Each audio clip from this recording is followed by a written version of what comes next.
ఏపీలో డ్రగ్స్ సరఫరా కేసు ప్రకంపనలు సృష్టిస్తోంది. హెరాయిన్ కేసులో లింకులు బయటపడుతున్నాయి. సుధాకర్ పాత్రధారి అయితే ఢిల్లీ వ్యక్తే కీలక సూత్రధారి అని నిఘా సంస్థలు గుర్తించాయి. నిఘా సంస్థలకు అనుమానం రాకుండా విజయవాడ చిరునామాతో లావాదేవీలు కొనసాగిస్తున్నట్లు తేల్చాయి.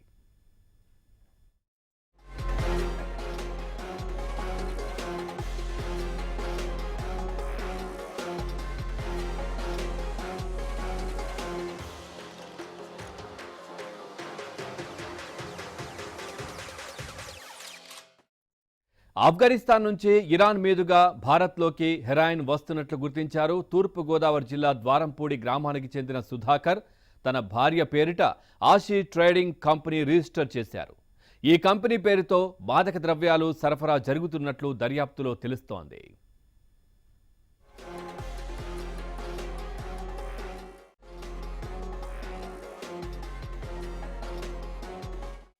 ఏడాది జూన్లో కూడా ఈ కంపెనీ పేరుతో టాల్కమ్ పౌడర్ ముసుగులో దాదాపు 25 టన్నుల హెరాయిన్ ఆఫ్ఘనిస్తాన్ నుంచి దిగుమతి అయినట్లు సమాచారం.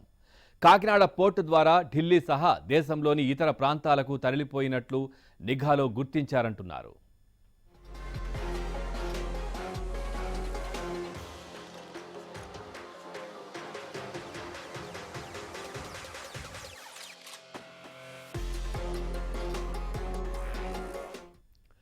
ఈ నెల 15న ముంద్రాలో హెరాయిన్ పట్టుబడింది. 5 రోజుల కిందట సుధాకర్, అతని భార్య వైశాలిని అధికారులు అదుపులోకి తీసుకున్నారు. వారిచ్చిన సమాచారం ఆధారంగా అహ్మదాబాద్, ఢిల్లీ, చెన్నై నగరాల్లో సోదాలు చేపట్టారు. భార్యాభర్తలిద్దరితో పాటు మరికొందరిని కూడా అరెస్టు చేశారు.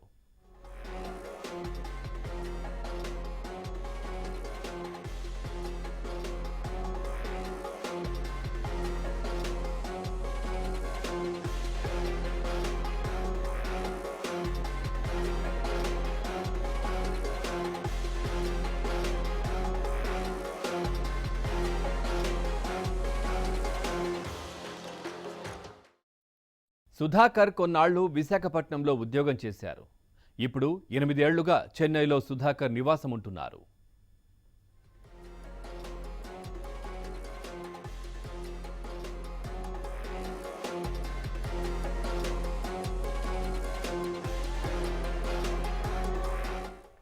చెన్నై పోర్టులో ఎగుమతి దిగుమతులు, కస్టమ్స్ అనుమతులు, అక్కడ సాగే అక్రమ వ్యవహారాలపైన సుధాకర్ పట్టు సాధించాడు.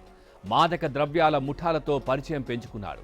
వారి సూచన మేరకే సుధాకర్ ఆషీ ట్రేడింగ్ కంపెనీని ప్రారంభించినట్లు దర్యాప్తు సంస్థలు అనుమానం వ్యక్తం చేస్తున్నాయి. మాఫియా ముఠాలకు దిగుమతి కోడిచ్చి భారీ మొత్తంలో సుధాకర్ కమిషన్ అందుకున్నట్లు తెలుసుకున్నాయి.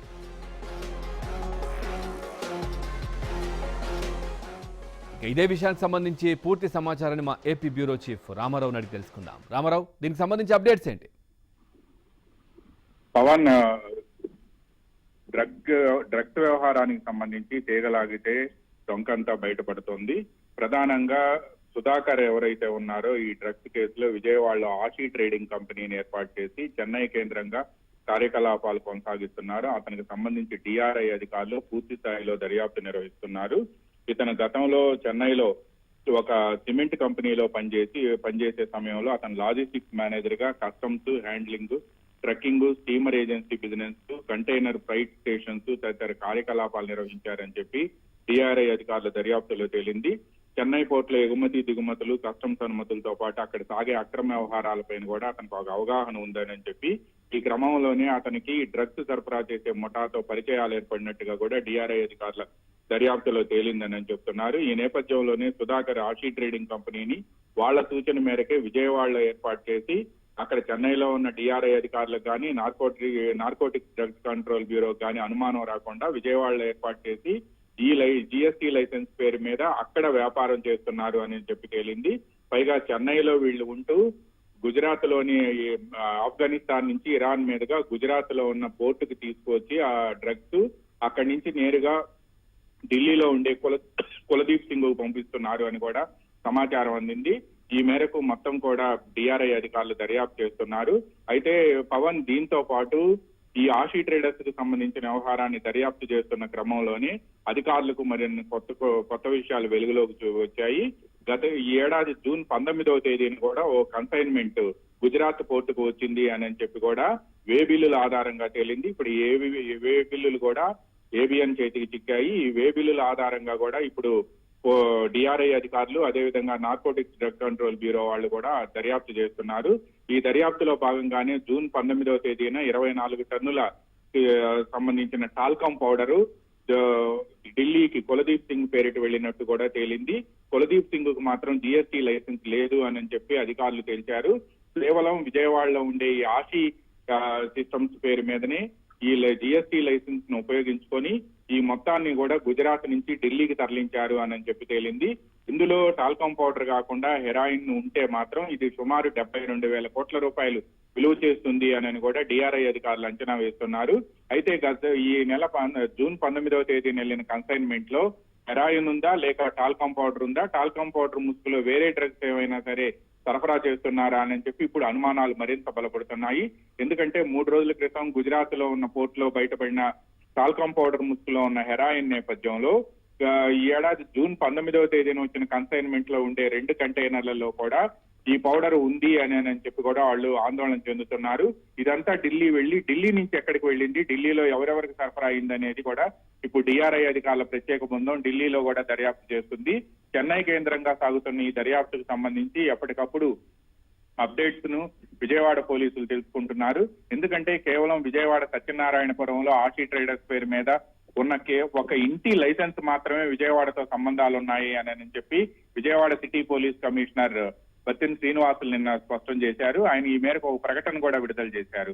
నిన్న ఉదయం నుంచి కూడా ఏబిఎన్ లో కథనాలు వస్తున్న నేపథ్యంలో కూడా ఆయన నిన్న సాయంత్రం విడుదల చేసిన ప్రకటనలో కేవలం విజయవాడ అడ్రస్ ను ఉపయోగించుకొని ఈ వ్యాపారాన్ని గుజరాత్, చెన్నై, ఢిల్లీ కేంద్రంగా చేస్తున్నారని, ఈ డ్రగ్స్ తో విజయవాడకి ఎటువంటి సంబంధం లేదు అని చెప్పి విజయవాడ సిటీ పోలీస్ కమిషనర్ రాత్రి విడుదల చేసిన ప్రకటనలో పేర్కొన్నారు.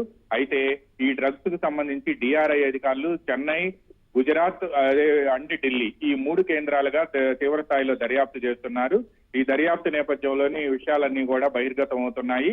ఇప్పుడు జూన్ 19వ తేదీన ఏదైతే గుజరాత్ కి పోర్టుకు వచ్చిన కంటైనర్లలో టాల్కమ్ పౌడర్ ముసుగులో డ్రగ్స్ ఉన్నాయా లేక టాల్కమ్ పౌడరే ఉందా అనేది కూడా వీళ్ళకి అనుమానాలు మరింత బలపడుతున్నాయి. ఎందుకంటే 3 రోజుల క్రితం పట్టుకున్న కంటైనర్ లో మొత్తం కూడా రా పౌడర్ ఉంది అని చెప్పి చెబుతున్నారు. దాని నుంచి హెరాయిన్ బయటికి తీస్తారని చెప్తున్నారు. ఒకవేళ ఇదే నిజమైతే మాత్రం ఢిల్లీలో దీనికి సంబంధించి ఈ టాల్కమ్ పౌడర్ ముసుగులో అవుతున్న హెరాయిన్ కి సంబంధించి ఈ పౌడర్ ను ప్రాసెస్ చేసేది ఏదో ఒక ఫ్యాక్టరీ ఉండుంటది, ఒక పరిశ్రమ ఉండుంటది. అక్కడి నుంచి హెరాయిన్ మిగతా ప్రాంతాలకు సరఫరా అవుతుందనే అనుమానాలు కూడా మరింత బలపడుతున్నాయి. ప్రస్తుతం వీటన్నిటికీ సంబంధించి కూడా చెన్నై కేంద్రంగా డిఆర్ఐ అధికారులు దర్యాప్తు చేస్తున్నారు. మరికొన్ని రోజుల్లో పూర్తి వివరాలు వెలుగులోకి వచ్చే అవకాశం ఉంది. ముఖ్యంగా గుజరాత్ పోర్టుకి గత నెల జూన్ 19వ తేదీన వచ్చిన కంటైనర్లలో 24 టన్నుల టాల్కమ్ పౌడర్ ఉంది అని చెప్పి వే బిల్లుల్లో పేర్కొన్నారు. కానీ 24 టన్నులు హెరాయిన్ అయితే మాత్రం ఇది 72,000 కోట్ల రూపాయల విలువ ఉంటుంది అని చెప్పి డిఆర్ఐ అధికారులు అంచనా వేస్తున్నారు. ఈ మొత్తం వ్యవహారం కూడా దర్యాప్తులో తేలాల్సి ఉంది అని చెప్పి అధికారులు చెబుతున్నారు. పవన్ రామారావు, అంటే ఇప్పుడు మనం సుధాకర్ ఎవరైతే ఉన్నారో ఆయన పాత్రధారి మాత్రమే అన్నట్టుగా కూడా తెలుస్తోంది. సూత్రధారి ఢిల్లీలో ఉన్నట్టుగా తెలుస్తోంది. సో ఇదే కాకుండా కూడా ఇంతకు ముందు అంటే గతంలో కూడా ఒకసారి అక్రమ రవాణా జరిగింది మాదక ద్రవ్యాలు అన్నట్టుగా కూడా చెప్తున్నారు కదా. ఇది కాకుండా కూడా ఇంకా ఎన్నోసార్లు కూడా జరిగి ఉండొచ్చు అనే అనుమానాలు కూడా వ్యక్తమవుతున్నాయి. అయితే ఈ జిఎస్టీ లైసెన్స్ ని గత ఏడాది ఆగస్టులో తీసుకున్నారు పవన్. అప్పటి నుంచి కూడా ఎన్ని కన్సైన్మెంట్లు వచ్చాయనేది వే బిల్లులన్నీ కూడా తీస్తున్నారు. ముఖ్యంగా ఈ జిఎస్టీ లైసెన్స్ ఉంటే దీనికంతా కూడా విజయవాడ కార్పొరేషన్ లో కూడా విడిగా లైసెన్సులు తీసుకోవాల్సి ఉంది.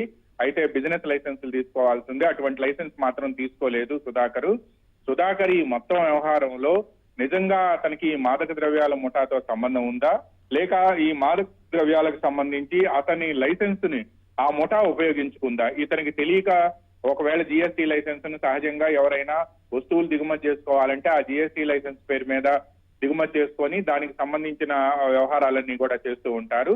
అలా ఏమైనా తెలియక లైసెన్స్ ఇచ్చాడా అనేది కూడా దర్యాప్తు జరుగుతుంది.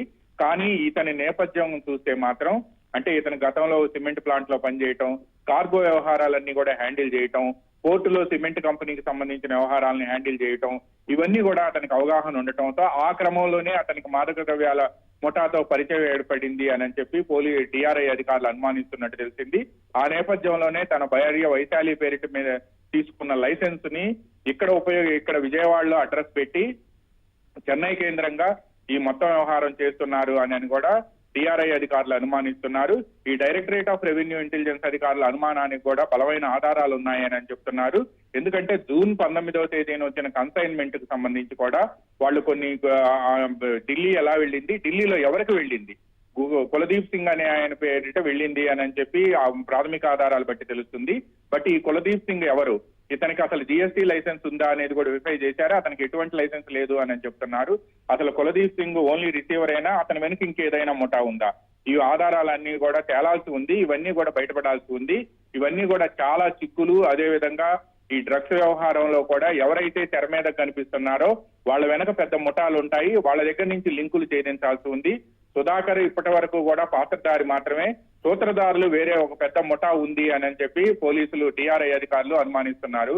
పవన్ ఇంకా దర్యాప్తులో పూర్తి వివరాలు తెలియాల్సింది. ఎందుకంటే చెన్నై కేంద్రంగా ఈ దర్యాప్తు జరుగుతుండటంతో కేవలం జిఎస్టీ లైసెన్సే విజయవాడలో ఉండటం, పైగా జిఎస్టీకి సంబంధించిన పేపర్లు మాత్రమే ఇక్కడ ఉండటంతో ఇంతవరకు మాత్రమే బయటపడుతుంది. మిగతా వివరాలన్నీ కూడా చెన్నై టీఆర్ఐ అధికారులు తేల్చాల్సి ఉంది. Pavan. Right, thank you Ramarao, thanks for the updates.